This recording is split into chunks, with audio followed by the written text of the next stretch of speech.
Hello and welcome back to my channel. In today's video I'm just gonna bake something you've probably seen by the title, but I'm making a apple crumble loaf cake.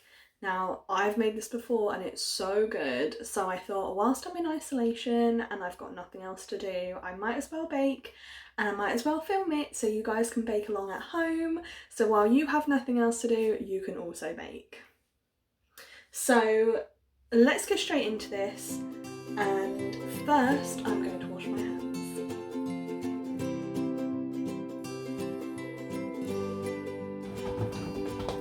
So I'm just going to start off greasing my tin. So I'm just using my pastry brush just to put a little bit of butter in the tin and spread it about. And then I'll pop my butter aside for later. And then I'm just going to get my grease-proof paper and find the right amount of width, because you want it to go in the middle of the baking loaf tin, and just cut it to size and pop it in the middle. So I've just got some plain flour here. I'm just going to put in 90 grams of plain flour into this bowl. Now I don't have any demerara sugar, so I'm going to use this muscovado sugar, which is a lot moister than demerara sugar, but you can use granulated sugar. But I don't have much left, so I'm just going to use this. So I'm going to use 20 grams of this. Then a quarter of a teaspoon of ground cinnamon. And then 55 grams of butter. And we're going to just mix this up until it resembles a crumb-like mixture.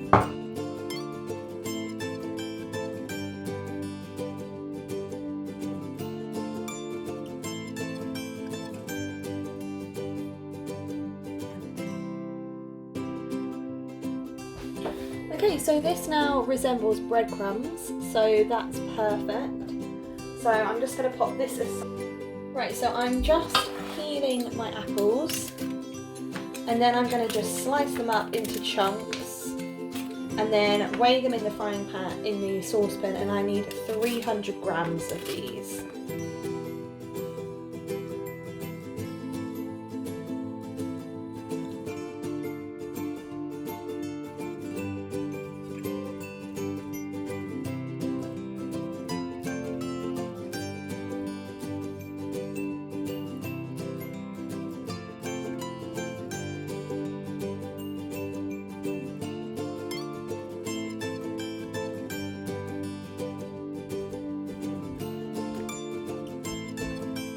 Okay, so I've got 300 grams of chopped up apples in there. So next I'm going to add half a tablespoon of corn flour, 1 tablespoon of brown sugar. I'm using soft brown sugar, so a tablespoon of that, a quarter of a teaspoon again of cinnamon, and then 2 tablespoons of water. Okay, so I'm just going to pop this on the stove. I'm going to cook it on a medium heat just until it all starts to soften.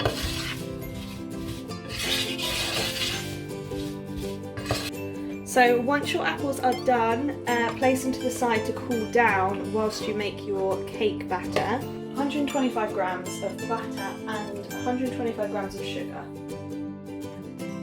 Now I don't have any caster sugar because I have run out and we're in self-isolation, so I'm not going to go out and just buy some for the sake of it.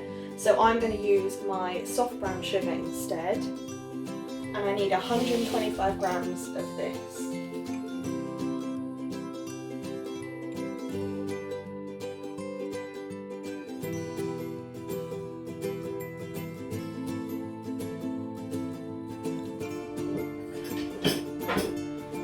trusty baking spatula, give it a scrape down. As you can see, light and fluffy. Obviously I've used light brown sugar here, so it's not going to be as light and fluffy as if you use caster sugar, because obviously it's slightly brown, but it will do the job. Now at this point I would add in vanilla, but I have run out of vanilla because I've been making a lot of milkshakes recently, so I have no vanilla, but it's fine, there's loads of other flavours in this, so it's okay. Obviously it will be better with vanilla, but if you haven't got it, don't worry about it. So I've got eggs. I managed to get some a couple of days ago.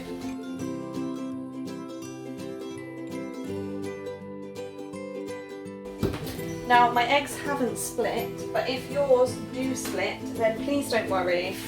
Oh, they have split a little bit, which is not an issue if they split, like please don't worry. So a split egg, this is what it looks like. If you can see, it's got a little bit of like a gravy kind of texture to it where the egg has split, but honestly don't worry about that. We can add, as soon as we add the flour, it will go, and it won't make any difference when we're making the cake. So now I'm going to add in 140 grams of self-raising flour. If you don't have any self-raising flour, you can use plain flour and blend it with 2 teaspoons of baking powder. That will be the same as using self-raising flour. So if you haven't got this but have got plain flour and baking powder, then use that. If not, use self-raising flour.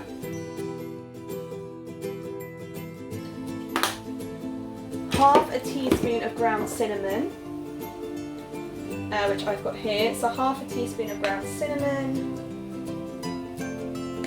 And then we're going to add 1/4 of a teaspoon of ground nutmeg.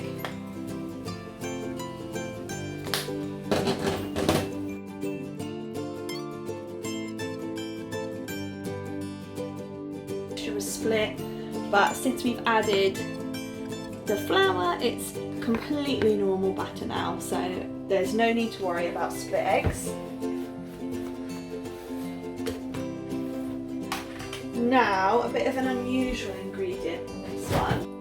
So we've got 75 grams of plain yogurt going in now. I've got this Greek style plain yogurt, which is dairy free of course because it's Alpro.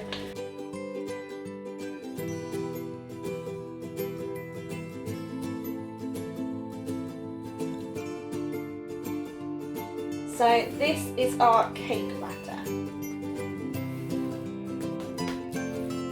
So now we will have 4 aspects to this loaf. We've got our cake mixture, we've got our apple mixture, and we've got our crumble mixture. So we're just going to layer these up, ending with the apple and crumble on top. The recipe actually calls to just put the apple on top, but I'm going to put a little bit of apple in the middle as well as on top.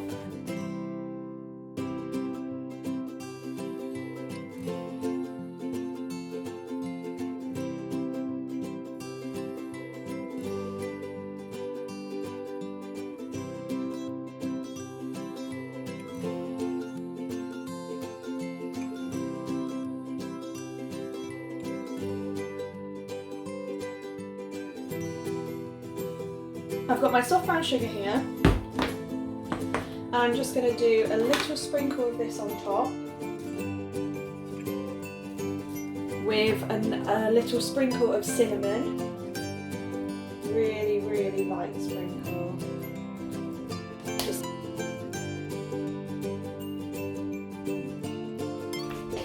Okay, so my oven is on 160 degrees, so I'm just going to pop my loaf into the centre of my oven for 45 minutes. Oh my gosh, it just smells like caramelly goodness.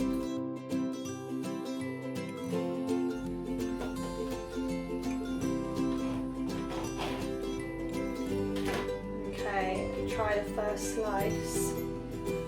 And you see the apples in it, and then the topping, the crumble, the lovely crumble topping. Oh my gosh, you guys have got to try this.